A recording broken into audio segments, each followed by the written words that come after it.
prononcé il y a 38 ans. C'est un mamar que Rabbi a prononcé il y a 38 ans, le 18 Shvat, 5745, donc 1985, sur donc, la paracha. Ishma Yitro, Choen Midian Choten Moshe, Paracha, Salokim de Moshe Israël Amo. Là que Yitro, prêtre de Midian, beau-père de Moshe, a entendu tout ce que Dieu a fait à Moshe et au peuple juif, Yotzi Hashem et Israël Mitzrayim, mais que Dieu les a fait sortir le peuple juif d'Égypte. Piresh Rashi vient expliquer Ma'ashmoa Shamaova, ce qu'il a tellement entendu de si exceptionnel que ça, qu'il a fait bouger. La sortie d'Égypte avait démarré déjà depuis un petit moment. Qu'est-ce qui a fait qu'il a bougé maintenant? Rachid dit qu'il a entendu l'ouverture de la mer Rouge, et même si le rabbi dans le Mamar, il dit, etc. Ensuite, il y a Amalek, la guerre contre Amalek. Ça, le rabbi, il y a un chrétien de cas. Première question, le rabbi dit, quelle relation il y a entre l'ouverture de la mer Rouge et le fait que Yitro vient se déplacer dans le désert, rejoindre son gendre et le peuple juif? La vie n'a aussi encore besoin de comprendre, les parachazos, mais d'abord, les chiffres prochains Yitro. Cette paracha, elle porte déjà le nom de Yitro, c'est pas ce que le rabbi il dit. Mais le rabbi il dit ici, c'est une paracha qui traite, qui parle d'une louange, d'une gloire à Yitro. Il est sorti de sa ville natale pour aller dans le désert, écouter les mots de Torah. Tu as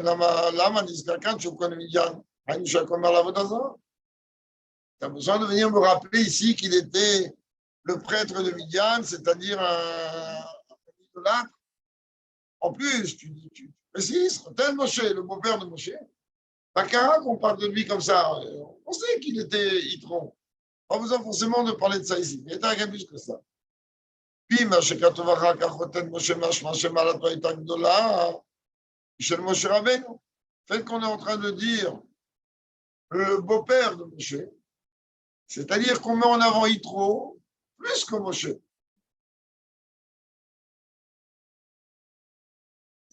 Le beau-père de Moshe, c'est-à-dire que dimension supérieure. Les Havdil ou l'Havdil, la fève de Tlenkes, mais quand le rabbi parle de son beau-père, il met en avant son beau-père, il dit mon beau-père, le rabbi précédent. Là, on aurait de dire le beau-père de Moshe, c'est-à-dire on parle d'une dimension beaucoup plus haute même que Moshe a priori. Ah, comment où tu tiens? De la même manière qu'un homme a l'obligation de respecter ses parents, il a la même obligation de respecter ses beaux-parents. Et donc, si tu es en train de me dire Yitro, il est le beau-père de Moshe, donc forcément tu me dis que Moshe va le respecter, et si Moshe va le respecter, donc comme on le voit, Moshe est sorti, et tout le peuple juif est sorti, il a accueilli en grande fanfare. Et comme d'ailleurs tout de suite Rabbi le dit, surtout selon Rashi, chez Kavod, Gadol Rabbi Yitro Botosha, Yitro, il a eu un Kavod gigantesque à ce moment-là. Comment il dit Rashi? À partir du moment où Moshe est sorti, on pense bien que Aaron est sorti. Les enfants de Aaron sont sortis. Comme Rashi dit, quel est celui qui a vu ces grands, ces géants, ces gens-là sortir? Et il n'est pas sorti, tu vois Moshe sortir et Aaron sortir. Bien sûr que tu sors, pourquoi sortir? Tu me causes des mauvaises malades de Chalitro. De là, en vérité, on est en train de nous montrer la grandeur du personnage qu'est Yitro. Alors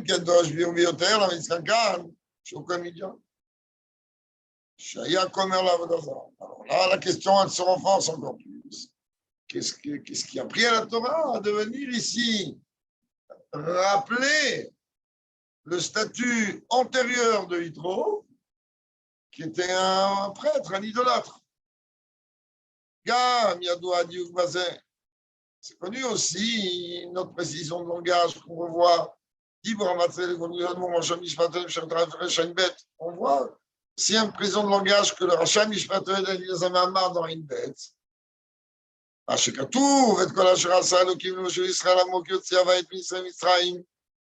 fait qu'il est écrit tout ce que Dieu a fait à Moshe et Israël, son peuple, et après il dit qu'il a fait sortir le peuple juif d'Égypte.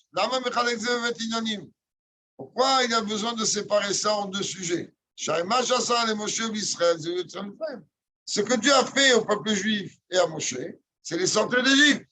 Il dit tout ce qu'il a fait à Moshe et au peuple juif et ce qui les a sortis d'Égypte. C'est la même chose. Le fait que, en vérité, la Torah est en train de les présenter de deux manières distinctes, ça veut dire que c'est deux dimensions, deux sujets. Rashi, Piresh, Kanal. Rashi, il explique de quelle manière. Qu'est-ce qu'il a entendu Yitro? Ça veut dire qu'il a entendu la lettre de la mer Rouge. Donc, le fait même que Yitro, il a entendu, c'est encore un sujet à part entière. Donc, ici, on trouve trois choses. On trouve la mer Rouge, une action que Dieu a fait à Moshe au peuple juif, et la sortie d'Égypte. On a besoin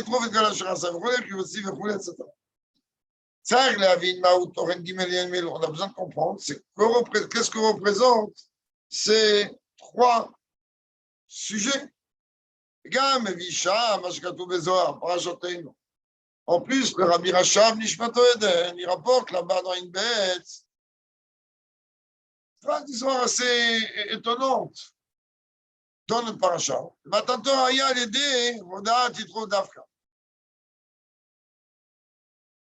Le Rachab, il rapporte, c'est son nom du Zohar. Zohar, il dit que le don de la Torah a eu lieu grâce à la reconnaissance qu'Yitro a eue vis-à-vis de Dieu.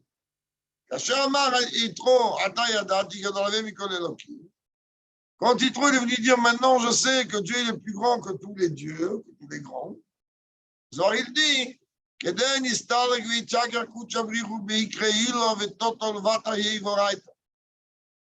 alors, quand Yitro il a fait une louange à Dieu, Kaviachol, il a élevé la dimension du divin, la chérie au niveau le plus haut, jusqu'à le descendre au niveau le plus bas, pour le Vata, et sauf qu'est-ce que Dieu a fait? Il est venu, il a donné la Torah. Donc il a fait descendre la Torah. Taïk basé, c'est moi. Lama bodati trop d'avka, ayatalouin dans la Torah. Le Rachab, il dit, mais c'est très étonnant. Quoi, tu es en train de me dire que la Torah a été donnée uniquement par la reconnaissance de Yitro en Dieu? C'est pas seulement ça, on voit dans d'autres endroits. Ici, je ne vois pas. Moi, j'ai un texte un peu effacé. On est en train de dire que malgré tout, que l'on veuille ou non, le premier qui a prononcé le terme Baruch Hashem, c'est Yitro. Et dans la parole d'Yitro, Baruch Hashem, c'est le premier. Le Zohar, il s'appuie beaucoup sur ça.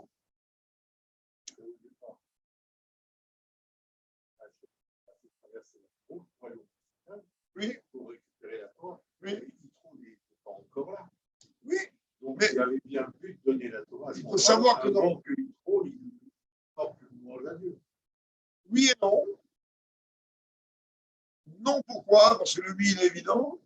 Non, pourquoi? Parce que chaque instant, il y a une accusation, il y a un jugement qui est fait. Au moment où on est devant la mer Rouge, ça y est, on est sorti d'Égypte. On est en train de finaliser la mer Rouge. Ce n'est pas passé aussi simple que ça. Mais Tzerara, il est venu voir Dieu, il a dit, attends, mais qu'est-ce que tu fabriques? Les deux, ils sont idolâtres. Pourquoi tu préférencies le peuple juif aux Égyptiens? Les deux, ils sont pareils. Et là, il y a eu un jugement. Est-ce que les eaux, Dieu préserve, vont couvrir le peuple juif? Pourtant, il les a sortis pour les emmener à Arsinaï. Donc, il y a cette dimension de jugement constant jusqu'au moment où la chose, c'est-à-dire de remise en question constant, jusqu'au moment où Dieu va réellement donner la Torah. Mais d'après le Zohar, le mérite qui revient à Yitro. Et là, on ne comprend pas. Donc, il y a plusieurs questions ici. Il dit avant d'expliquer toutes les questions qu'on a soulevées. Alors, on va d'abord essayer d'expliquer. Le Rabbi ne dit pas essayer, on va expliquer le chidouche. Quelle est la dimension nouvelle que le don de la Torah a provoqué, amené dans le monde? Et lorsque tu vas comprendre qu'est-ce que la Torah, le don de la Torah a innové dans le monde, tu vas comprendre qu'il y a, oui, une nécessité de la reconnaissance de Yitro pour ça avant, qui doit précéder ce don de la Torah. D'abord, ça, on l'a déjà dit je ne sais combien de milliers de fois dans les shiurim. Le Rabbi l'explique, il dit, mais on n'avait pas besoin du don de la Torah était là depuis le début. La Torah, elle est le mode d'emploi, elle est le guide de l'utilisateur du monde. Elle était bien avant le monde, comme c'est marqué, Alpaim Shana Kan Matorah l'Olam. 2 millénaires, la Torah a précédé la création du monde. Il disait qu'on va changer Torah Kan Matorah, Amour, tu me dis que la Torah elle a précédé le monde de 2 millénaires. Ça veut dire qu'elle a eu une relation avec le monde. En tout cas, la Torah que nous, on a, la Torah que nous, on possède, la Torah terrestre. בפרט שהלשון חז"ל הוא 2000 שנה וכולי, היינו שהקדימה היא במשך זמן מסוים. Le langage des maîtres, il est bel et bien un temporel. Bien que ce temporel, comme on a déjà expliqué maintes fois, on ne peut pas le prendre au sens littéral du terme. Car avant la création du monde, il n'y avait pas de notion de temps.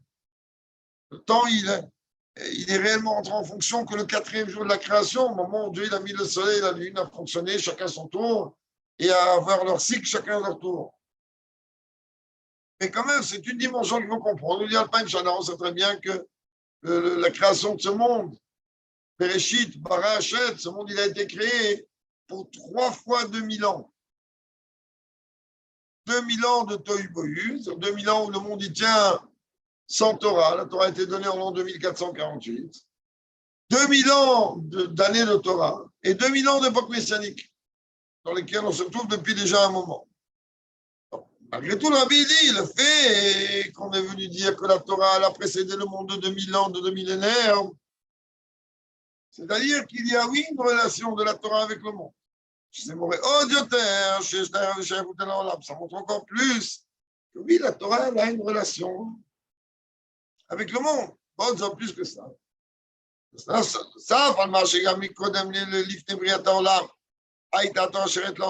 donc, en dehors du fait que la Torah, avant même la création du monde, elle avait une relation avec le monde qui allait être créé un peu plus tard. Pardon, dans le canal, elle a Ozot,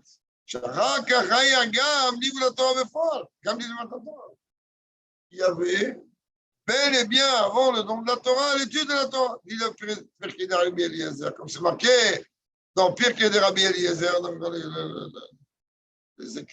textes de Rabbi Eliezer ben Orkenus.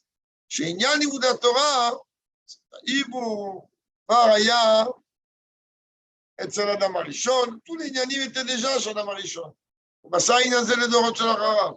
Adam Arishon a transmis de manière orale tous ces Inyanim-là de Torah aux générations futures. Surtout que même l'étude de la Torah, on le retrouve chez le peuple juif. Comme la Gemara le rapporte dans Yuma, ça va le voir avec Pirkei de Rabbi Eliezer en dehors de ce qui est ramené dans Pirkei de Rabbi Eliezer là-bas. Avraham Zaken Yoshev Yeshiva, Yitzhak Zaken Yeshiva, Yaakov Zaken Yeshiva. La Gemara dit, Abraham, même âgé, il était assis à l'étudier. Yitzhak âgé aussi, il était. Yaakov, pareil. Ou Meolam, le Parché Shiva, Mavetel, Philippe Mitzrayim.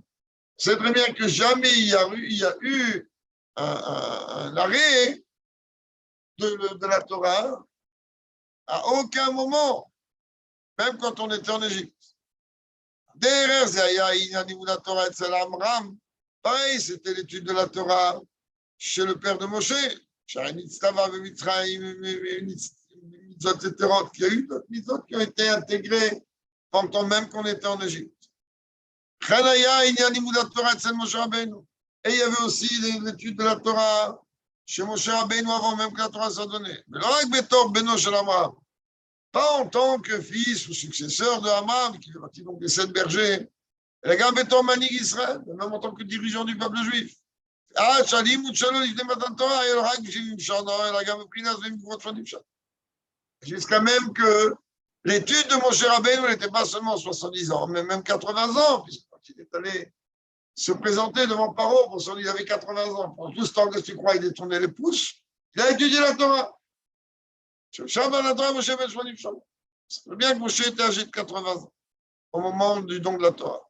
Dans ce cas-là, on a besoin de comprendre. Donc là, Rabbi rassemble encore les questions. Il dit, en voulant éclaircir les questions qu'on avait soulevées au premier paragraphe, on est rentré encore dans d'autres questions. On ne comprend pas du tout Bichlal. Quel est le chidouche? Pour que je comprenne qu'est-ce que ça a besoin d'avoir Yitro, j'ai besoin de comprendre quel est le chidouche. Et on comprend encore moins quel est le chidouche qu'il y a dans le don de la Torah, qui nécessite d'être précédé par la reconnaissance de Yitro sur la grandeur de Dieu, etc. Sujet comme ça. Voilà qu'il est connu. Matan Torah est Axera de Mailo. À Matan Torah, jusqu'à Matan Torah, il y a eu le fameux décret que Dieu a prononcé au moment où il a chassé Adam Arishon du Gan Eden. Il a dit, c'est pas compliqué à partir. Tu m'as renvoyé, très bien. Alors le divin, il ne descendra pas. Il ne s'impliquera pas dans la matière. Et la matière, elle ne s'élèvera jamais dans le divin. Il n'a pas dit jamais, il dit ne s'élèvera pas. Pas tantôt, elle va te l'exer. Et au moment de la Torah, c'est toute la Nekuda du Mahamar de Batiligani, qui est par rapport au Midrash Rabbah. Bien que, comme on l'a dit et redit, le Rabbi prend, j'ouvre et je ferme très vite le dossier. Le Rabbi prend comme référence Midrash Rabbah, mais il y a 4 endroits où c'est rapporté ce lien-là. Il n'y a pas que dans Midrash Rabbah. Et l'un des chidushim, c'est quand il dit Bimkomo. Les chidushim que chaque année on répète à Yudvat, c'est que lorsque le Rabbi il a choisi Midrash Rabbah, parce que là-bas il est rapporté, qui a parlé de cette dimension-là, des allers-retours de la Shrina, Menachem qui est le gendre du Rabbi. Menachem Proton la Deveran. C'est encore des dioukim, mais comme on ne va pas maintenant faire un Fondringen sur ça entier. Oui, c'est évident. Les 3 autres références, elles ne valent rien.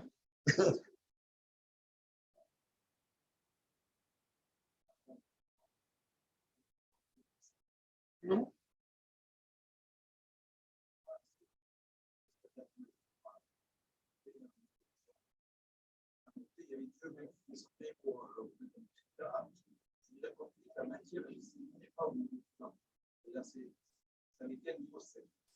Ça avait c'était agréé par Dieu.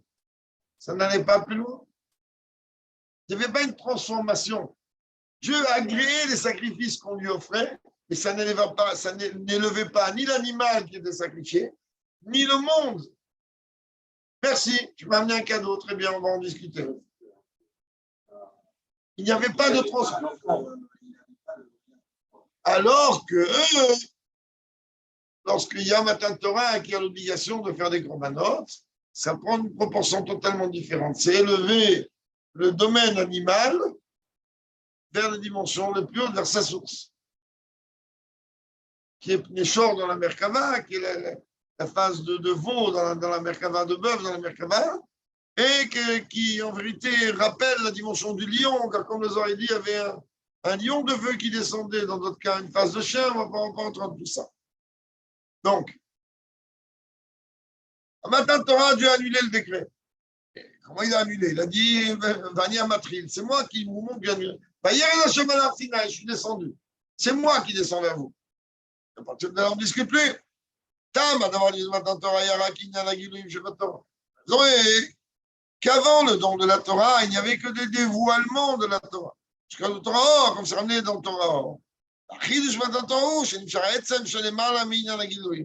Prinata Jotrochet Citron, Allah mais le don de la Torah, qu'est-ce qu'il a fait? Il n'a pas attiré que des dévoilements de Dieu. Il a attiré l'essence même de Dieu. C'est-à-dire que tout ce qui était en vérité caché dans l'obscurité la plus, ce qui était secret dans l'obscurité la plus totale, elle est descendue jusqu'à même l'essence même de Dieu. Au Biur, il y a une explication de la chose élevée, Youvan a pu marcher par les Mamarim à connu. On va la comprendre par rapport aux Mamarim que l'on a bien récité précédemment. L'un d'entre eux, Dibramatr, c'est les gars, ils doivent avoir Rosh Hashanah même. Le Mamarim que l'on a bien prononcé en 85 en même. Le Mamar de Yudjat, il est gagné. Et le Mamar de Toubishvat, c'est la même année. Trilat, j'ajoute à l'état d'Atzimtzum. Comment a commencé tout l'enchaînement des mondes à travers la contraction de la lumière?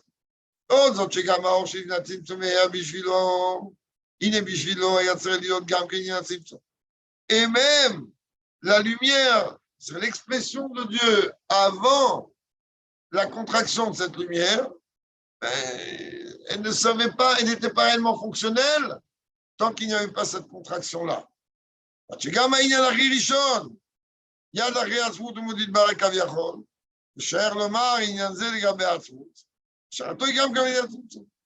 Et même le premier pas, si on peut dire, vers ne serait-ce que l'idée de la création, eh bien là aussi, il y a eu besoin, sinon Rabbi dit, si l'on peut s'exprimer ainsi de l'essence de Dieu, oui, de contracter cette lumière-là. Bien que Dieu n'est pas contractable du tout, et qu'il ne faut certainement pas, quand on parle de l'essence de Dieu, comprendre cette dimension de contraction au sens élémentaire du terme. C'est au machin au hasard. C'est ça qu'en vérité, ce qui est marqué dans le de Rabbi Eliezer, avant que le monde soit créé, il n'y avait que Dieu et son nom. Dieu et le nom, c'est-à-dire quoi? Le nom, c'est quelque chose d'extérieur. Mais même pour que tu puisses définir qu'il y avait Dieu et son nom seulement, il y a besoin déjà d'une contraction. Déjà, le nom de Dieu, c'est une contraction. Car le nom de quelqu'un, c'est extérieur à lui. D'un côté, il rappelle l'essence, d'un autre côté, il ne veut rien dire du tout. Mais à Matan Torah, qu'est-ce qu'il y a eu? Il y a eu la lumière de Dieu qui avait avant même qu'elle soit contractée. Jusqu'à même que cette dimension qui était obscure, secrète, elle se dévoile. Comme on dit dans la tfila de Harvit. Qu'est-ce qu'on dit? Là-bas, Golel Or il fait le circuit de la lumière face à l'obscurité et l'obscurité face à la lumière, c'est un circuit, un cycle. La Kabbalah basée, il aura que comme Maria Pirouge basée sur Golel Or Ensof, Ifna Tzimtzum, Nechoshra Tzimtzum, Veroshasum, Ifna Akav. On dit ça, c'est le terme classique, mais d'après la Chassidoute et d'après la Kabbalah, de quoi on parle? Et la Kabbalah, on est en train de dire, la Kabbalah, elle est Golel Or Ensof. Chez l'Ifna Tzimtzum, il est en train de prendre en vérité le Or Ensof avant le Tzimtzum et il le fait circuler face au Tzimtzum qui va le cacher, qui va le limiter, d'accord? Et de l'autre côté, après l'obscurité que provoque la contraction, il reste quand même ce que l'on appelle un cadre, c'est-à-dire une direction de cette lumière. Pire que ça, les Yeteralken. Les Golelom Bnei Rosh, Raïnou Sham, Sharatao, et Prinata Rosh, cherche le Malame Or, Prinata Rosh. Il dit en vérité, quand on est en train de parler d'obscurité, on ne parle pas d'obscurité. On l'a déjà dit et redit, quand je regarde le soleil, je vois noir. Le soleil, pas une lumière plus grande que ça au niveau terrestre. Il dit que lorsqu'on parle d'obscurité, on dit que l'homme, on dit dans la fila de Harvit, il dit la Kavanah, elle est d'une lumière qui est à tes yeux obscur. En vérité, au-delà même de la lumière. C'est la dimension de la lumière dans sa splendeur. Et que tu, quand même, il permet à ce que cette lumière va s'exprimer. Puis, par rapport au fait qu'on a précédé et expliqué que le Chidouj de Matan Torah, c'était le dévoilement justement des lumières les plus cachées, les plus voilées, jusqu'à même qui nous paraissent obscures tellement elles éblouissent. Alors maintenant, tu comprends que puisque le don de la Torah, il est t'éblouir jusqu'à même t'aveugler, c'est-à-dire que tout le but, il est d'arriver à cette transformation d'obscurité en lumière, mais encore plus que ça, que l'obscurité, en vérité, elle représente la lumière à un niveau très haut et éblouissant. Maintenant, tu vas comprendre la relation qu'il y a avec le fait de cela et la reconnaissance de Hitmo. Et donc, Yuvan Gam, il y a une active, voilà qu'il est écrit dans Kohelet. Veraïti ani sheyesh, c'est ramené dans Tanya. Veraïti ani sheyesh itaon lechorma min hasichlut, kitaon arom min harosh. Comme ma mère, il dit, j'ai vu qu'il y a une supériorité, après c'est une phase qui ne veut rien dire du tout, a priori. Mais c'est Shlomo Amelech, donc Kohelet. C'est le moment où on est en train de voir comment Shlomo Amelech s'exprime.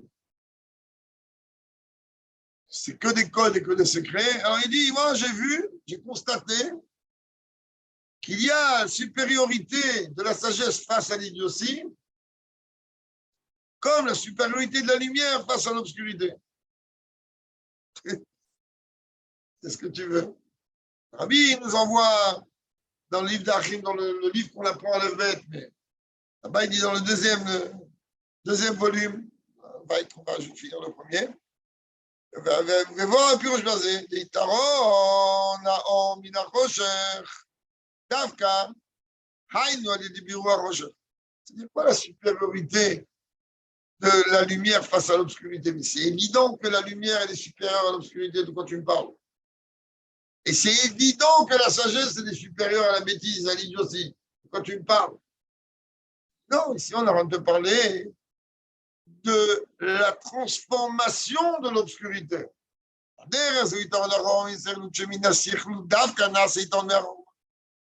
Et pareil, quand il parle de sagesse et de bêtise ou d'idiotie, il dit que lorsque tu vas transformer cette idiotie,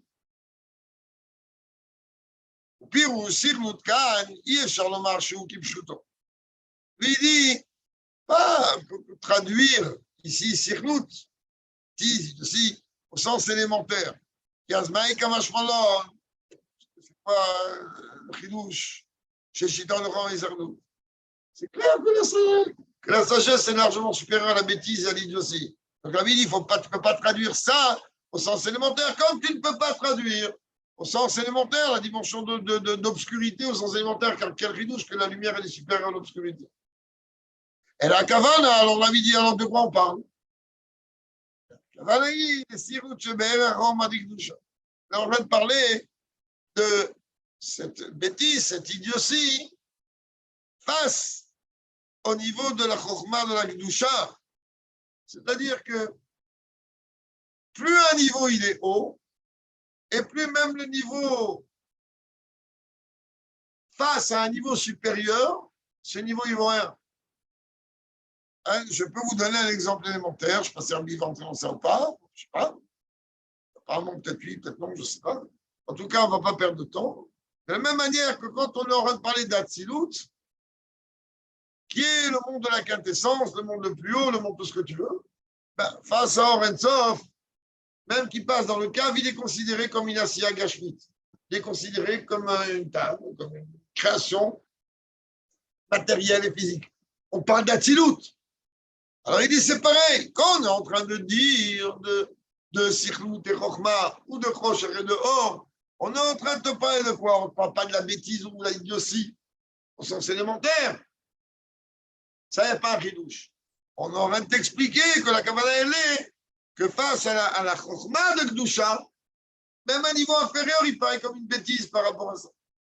Va même chez Ramahama. Et là-bas, dans une bête, le Rajami continue, il dit, chez Sikhlout,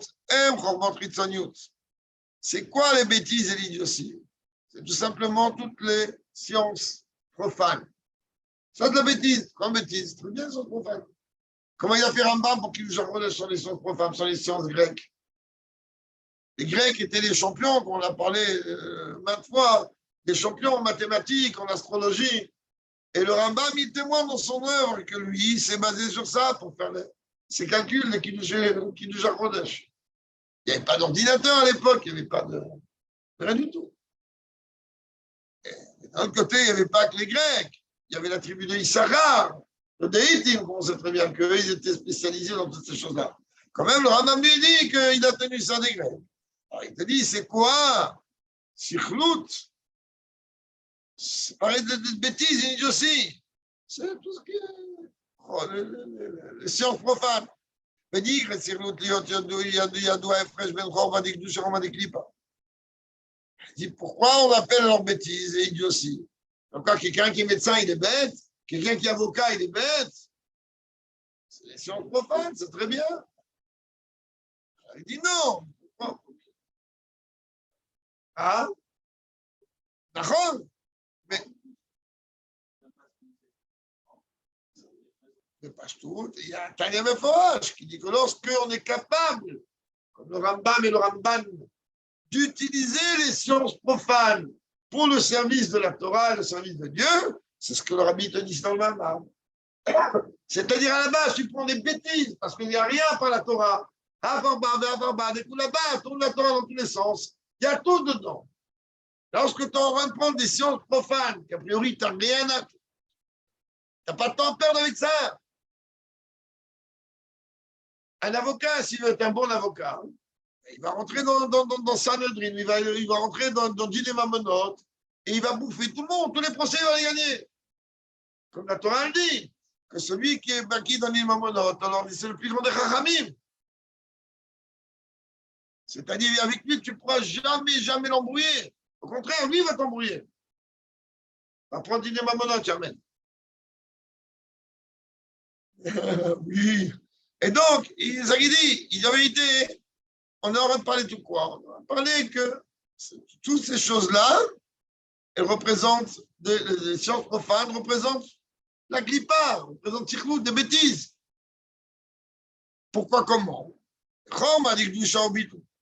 Parce que la Chokhma dans la Gdusha, c'est l'annulation à Dieu. Le Choma, c'est Korma. Chom klipa, hi tarlite yeshut. Alors que quelqu'un qui est médecin ou avocat, il se prend pour qui? Il se prend pour la crise de Jupiter. Il se prend pour monsieur le... Donc la Chokhma dans la Klippa, c'est, t'as vu, je suis un scientifique éminent. Donc c'est la Yeshut. Donc, dans la Chokhma de Gdusha, je ne suis rien. Koachma, je ne suis rien du tout. C'est des différences. Et va dire qu'il me vient les Yeshut, et étant donné que la Chokhma, les sciences, les sagesses qui émanent de la Klippa, elles entraînent de l'orgueil, elles entraînent de bêtises. C'est pour ça que ça s'appelait idiotie, bêtise. Et lorsque tu vas prendre justement ces sciences profanes et tu vas les utiliser dans le service de Dieu, automatiquement tu vas, ce n'est pas, c'est comme la supériorité que a lorsque tu transformes l'obscurité en lumière, que la lumière elle-même. Et là maintenant tu comprends très vite pourquoi on avait besoin d'Yitro. C'est ça le fait de la reconnaissance de Yitro lorsqu'il dit maintenant je sais. Yitro avad de toi là, Yitro, comme Rachid dit, il a servi toutes les idoles du monde. C'est ça, oui, il y a le Choma des clips. Ça veut dire quoi? C'est la Choma dans la clipa. Le fait que lui, maintenant, il reconnaît qu'il y a un Dieu et il reconnaît que tout ce qu'il a appris, ça ne vaut pas plus que ce qu'il y a dans les toilettes. Et alors, automatiquement, qu'est-ce qu'il a fait? Ben, tout simplement, élever, transformer toutes ces dimensions profanes ou voire idolâtres vers une reconnaissance vers Dieu. Donc, ça amenait la Kedusha plus grand.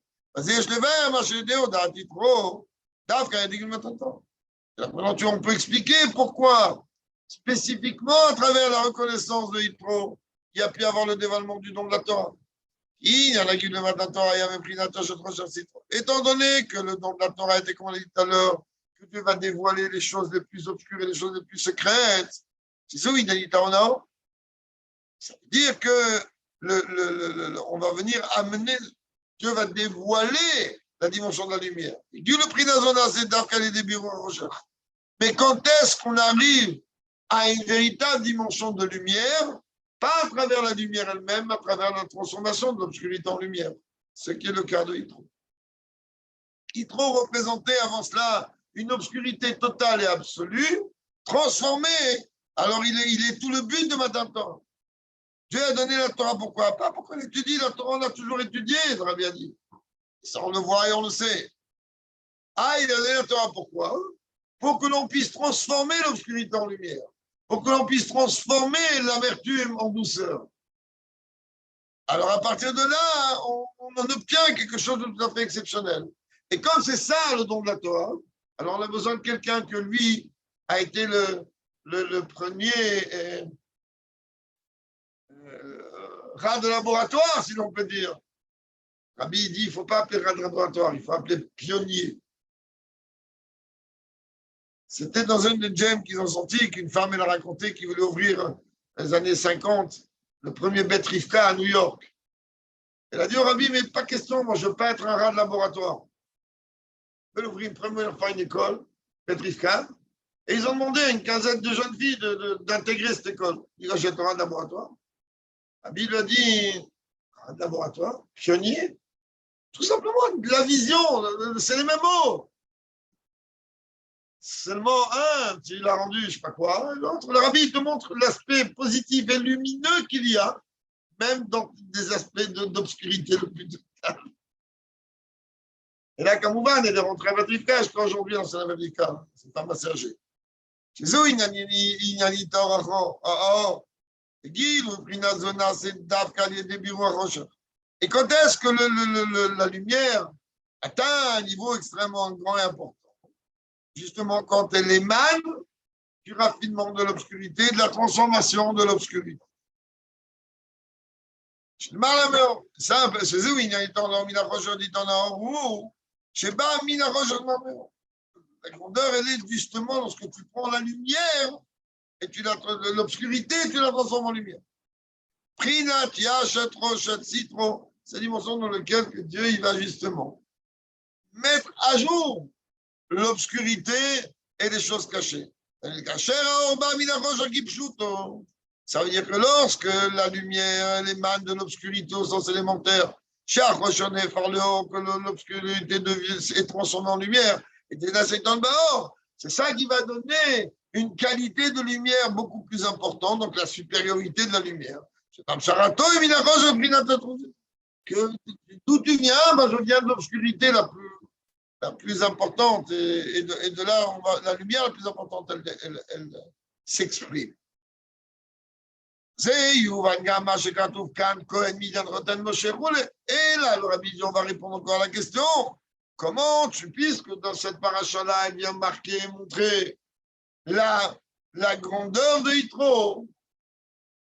Qu'est-ce que tu as cité? À dire, il est Avodazara. On a compris, la transformation de la lumière. Mais là, pourquoi tu me dis Cohen Midian, prêtre de Midian, beau-père de Moshe?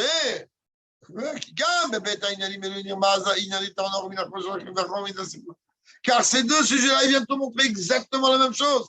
Ils viennent en réalité t'exprimer la supériorité de la lumière face à l'obscurité et de la sagesse face à la bêtise. Qui Cohen Midian, Cohen Moshe Piroucho. Parce que lorsque tu dis Cohen Midian, prêtre de Midian, beau-père de Moshe, ça veut dire quoi? Chez Yann, c'est de Cohen Midian d'Afka. Ce sujet-là, précis et spécifique, de prêtre de Midian, qui notre homme a dit Klipa. C'est-à-dire, ça représente, oui, ok, un homme très érudit dans la Klipa. Et Prinat Yeshou, il se prenait pour Monsieur II. Chez Midian, il la chanson de Nomriva. C'est très très bien que Midian, qui était la dernière guerre que Dieu a demandé à Moshe d'accomplir avant de se voiler des yeux de tout le monde, c'est très bien comment Moshe il a tout de suite mis en place. On dit quoi? Au contraire, si c'est la dernière guerre, prends ton temps pour la faire. Ça, c'est toute la dimension en vérité de Renad, de Reshputet, de Chatzu. Il n'y a pas une provocation, une prolongation de l'exil qui n'est pas causée d'Avka à travers Badon ou Riva, à travers les disputes et la haine gratuite, ces choses-là. Et quand est-ce que je peux me disputer, quand est-ce que je peux détester l'autre? Lorsque je me prends pour monsieur de Tardita et Chout. Et ce niveau-là de Hidro, et par les Tardita il est devenu en vérité, il s'est transformé dans l'élévation la plus grande, qui, grâce à Roten Moshe, il est devenu le beau-père de Moshe Rabbeinu. Roten ou Melachon, Chut Darga. Roten, ça veut dire quelqu'un qui est d'un haut niveau. וחותן משה פירושו שיתרו פעל העניין דהרידה חוט דרגה. Alors, beau-père de Moshe, ça veut dire que Yitro, il a engendré un niveau de Yerida, Chut, Darga, du niveau le plus bas, mais il y a Moshe. Même face à Moshe, il était plus élevé que lui. Eh bien, par ça, il peut avoir Matan Torah. Yerida de Dion, il vient de les Matan. Aïe, aïe, aïe. Toi, tu viens reconnaître, toi qui es dans l'obscurité de talent, toi, c'est toi qui vas engendrer, par l'entremise de Moshe. Donc, ton gendre, la dimension que le décret, il est annulé. Chez Moshe ou même ça. Comment c'est très bien, on en a parlé hier. Que Moshe, il est l'intermédiaire. On a expliqué que les différentes formes d'intermédiaire. Ben Israël, écoute, ou Ben Israël, la Torah. Moshe, il est aussi bien l'intermédiaire entre le peuple juif et Dieu, et entre le peuple juif et la Torah. Mais arrête d'imaginer quand on leur a parlé d'intermédiaire, tu penses que ce n'est pas les mots du rabbi, que c'est ton copain. Il y a un intermédiaire, donc il se met à mon niveau, donc on peut lui taper sur l'épaule et rigoler avec lui. Il te dit, Moshe, il est complètement au-dessus de tout ça. Moshe Karatou, Kiminama et Mishitu, comme c'est marqué, il a été sorti des eaux. Chez Moshe, il est pris à Troudaga, à Yazé, à l'Édéitron. Donc, Moshe, il est cette dimension, donc, de se rabaisser pour amener un niveau le plus haut. C'est donc à travers il t'a même Medrash. Quand il était à Midian, déjà, il avait déjà annulé, il n'avait pas la connaissance réellement de Dieu. Mais annulé Avodazara, qui a fait ça? La présence de Moshe se demande là-bas.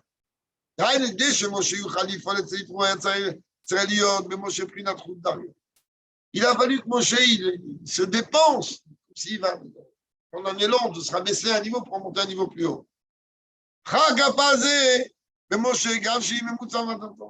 Pratiquement ça a engendré chez Moshe ce niveau comme un élan qui est pris. Moshe maintenant il est devenu l'intermédiaire entre Dieu et le peuple juif par rapport à la Torah. Et le fait que maintenant on vient me dire que le prêtre de Midian, aujourd'hui on l'exprime en tant que beau-père de Moshe, qui est dans leur minachosh, qui est dans leur c'est tout simplement ce qu'on a dit dans tout le Mamar. C'est comme la supériorité qu'on trouve de la lumière face à l'obscurité et la sagesse face à la bêtise. Et enfin, on va répondre à la dernière question. Quelle relation il y a entre le fait qu'il trouve ce qu'il a amené, c'est principalement l'ouverture de la mer Rouge. Qu'est-ce que ça vient faire ici, dans notre cas, nous, dans notre texte à nous? Il dit, ça veut dire que la reconnaissance de Yitro, elle est venue principalement à travers le sujet de l'ouverture de la mer Rouge. Pourquoi?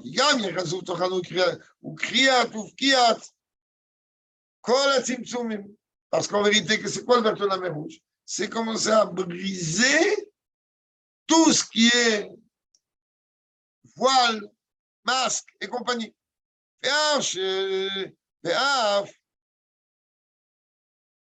Vous y êtes? Même qu'en vérité, la mer Rouge, elle est dans les sirotes, comparée à la tribu de Malchut. Malchut, c'est quoi? Sauf à des comptes d'Arin, c'est le niveau le plus bas des sirotes. Et c'est où Yam Souf, la Shon Ketz Vesof. Yam Souf, c'est la dimension de fin, de finalité. Donc c'est le niveau le plus bas des sirotes, donc Malchut. Comme accord, Mariadou, Marazar, tu crées ta signifié ou quoi les mots c'est connu qu'au moment de l'ouverture de la mer Rouge, alors toutes les eaux, ils se sont fondues. Il n'y a pas que la mer Rouge qui s'est fondue. Je me disais,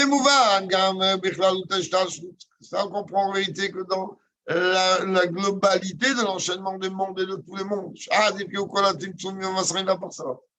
dire que tout ce qui est voilé d'un monde à l'autre, c'est pour ça que le soir de Juif Pessah, c'est un moment gigantesque.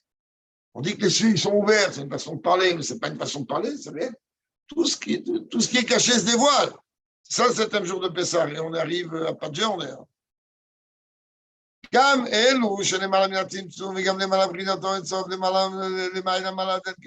tous les niveaux qui sont au-delà du Timtsum, au-delà de Orensov, même au-delà de tout ça. C'est par chez Gamitro, on m'a décrit, je vous t'arrête et joute, Amali ou Mastir, Gamou des femmes. On prend d'Itro qui représente le plus haut niveau de la Klippa, parce que le Choma de Klippa, c'est la Sira la plus haute. Et le Tarnit Aishut, c'est vraiment là. Cette dimension d'être un but de lui-même. Eh ben, donc, automatiquement, si je suis un but de moi-même, de ma personne, donc rien n'existe à part moi. Donc, je vois tout ce qui peut exister. Et malgré ça, il est devenu Chotel Moshe. Il est devenu lumière. Il est devenu quelqu'un qui. Le fait qu'on est venu détailler qu'il a entendu tout ce que Dieu a fait, etc. Et après, on nous dit car Dieu a fait sortir. Il explique là-bas dans le Mamar,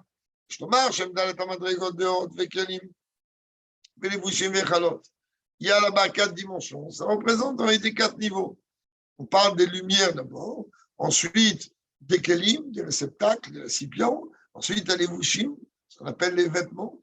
Grâce à ça, ensuite il y a ce qu'on appelle des echalot, c'est-à-dire des palais, des endroits dans lesquels la lumière s'exprime après qu'elle ait été voilée dans tous ces niveaux. Que Kriyatamsou, en vérité, le fait que la mer elle soit fondue, ça représente en vérité la dimension de la lumière qui elle est au-delà même des réceptacles. Et quand on veut dire que Dieu il a fait au peuple juif et à Moshe au peuple juif, c'est quand les lumières, elles s'habillent dans les lettres, elles s'habillent dans les réceptacles. Le fait qu'il est écrit que Dieu a fait sortir son peuple d'Égypte, c'est le prix Natalevou, c'est la dimension, ce qu'on appelle des vêtements de l'âme, et des chalot, etc. Il faut voir là-bas dans une bête. Ce n'est pas des choses si simples que ça qu'on va expliquer sur un pied. C'est où va Ishmael Yitro? Ça, en vérité, qu'il est écrit, que Yitro, il a entendu. Kohen, Midian, Roten, Moshe, Israël, Israël, Mitzrayim. Yitro, le genre de Moshe, a entendu tout ce que Dieu a fait au peuple juif et à Israël et qui les a sortis d'Égypte. Par le fait qu'il y a eu l'ouverture de la mer Rouge et que là, en vérité, se sont brisées toutes les contractions, tous les blocages, si l'on peut dire, quand même que c'est descendu dans les kelim, dans les réceptacles, dans les vushim, ce qui s'habille, dans les chalot, dans les palais. Pratiquement, Yitro, il s'est transformé du niveau de prêtre idolâtre de Midian à beau-père de Moshe, qui est en Ormina Moshe. Donc, automatiquement, c'est comme la supériorité de la lumière face à l'obscurité. C'est pas la Chagad Gilumatan Torah. Et bien, ça s'est entraîné après. Puisqu'en vérité, Yitro, il représentait toute la raison d'être du don de la Torah, c'est fait pour transformer la matière, etc. Automatiquement, la Torah, il a pu avoir lieu. C'est-à-dire que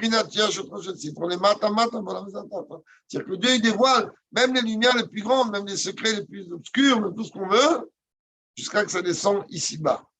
Et il y a la Torah initrite. Comme on sait que la Torah est éternelle, et pas seulement ça, jusqu'à même qu'il y ait en vérité le jeu de Matan Torah chaque jour. On va avec l'écoute de Torah, même Marazal. Quand c'est ramené à l'écoute de Torah, c'est qu'il est écrit Malhelan, Be'ema, Be'ira, Be'ira, c'est même ramené comme ça au Shulchan Aruch. Shulchan Aruch dit, quand un juif étudie, de la même manière qu'au moment du nom de la Torah, il y avait frayeur, crainte, tremblement, transpiration, tellement on était très touchés. Et pareil, chaque fois qu'on dit la Torah, on devrait être dans ce matin. Tu sais où Mishum Shegam Arshav Yeshnu Inyan Matan Torah. C'est-à-dire que même maintenant, il y a un médian de Matan Torah pareil. Et là, Shav Inyan Zeubel. Aujourd'hui, on est capable d'étudier un Mamachazid. Nous t'en buvons un verre de coca bien frais avec un citron dessus. Et ça, on arrive. Alors que normalement, on devrait trembler de la tête aux pieds. Là, tu te la vois de Gal. Au moment de la Géoula, alors tout ça va se dévoiler. C'est dévoilé clairement. Et on pourra comprendre ça et capter, saisir ça.